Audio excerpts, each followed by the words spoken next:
আমাদের দেশে দর্শনের বিচার না থাকার কারণে প্রতিনিয়ত দর্শন হার বাড়তেছে। এই যে দেখেন, লামিসাকে দর্শন করা হইলো, চট্টগ্রাম একটা দর্শন হইলো। প্রতিনিয়ত এইভাবে দর্শন হইতে থাকলে যে দর্শন করছে তাকে হয়তো পুলিশে ধরে নিয়ে গেছে, এটা তো ভাই সমাধান না। দর্শন করার পরে সে 3 মাস 6 মাস জেল খাওয়ার পর টাকার জোরে সে আবার বেরিয়ে গেল গা, সে সেকেন্ড টাইম যে আরেকটা অকারেন্স করবে কি গ্যারান্টি আছে? একজন দর্শিতা মেয়ের পরিবার বুঝবে, আপনি হয়তো বুঝবেন না, তার পরিবার বুঝে তার কি পরিমাণ কষ্ট হয়েছে।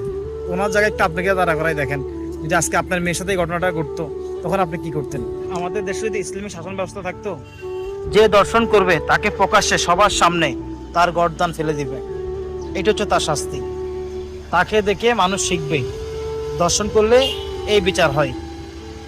আমাদের দেশে দর্শনের বিচার না থাকার কারণে প্রতিনিয়ত দর্শন হার বাড়তেছে। এই যে দেখেন, লামিসাকে দর্শন করা হইলো, চট্টগ্রাম একটা দর্শন হইলো।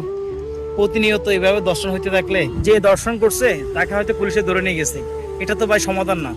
দর্শন করার পরে সে 3 মাস 6 মাস জেল খাওয়ার পর টাকার জোরে সে আবার বেরিয়ে গেল গা, সে সেকেন্ড টাইম যে আরেকটা অকারেন্স করবে কি গ্যারান্টি আছে? একজন দর্শিতা মেয়ের পরিবার বুঝবে, আপনি হয়তো বুঝবেন না, তার পরিবার বুঝে তার কি পরিমাণ কষ্ট হয়েছে। ওনার জায়গায় একটু আপনাকে দাঁড়া করাই দেখেন, যদি আজকে আপনার মেয়ের সাথে এই ঘটনাটা ঘটতো তখন আপনি কি করতেন?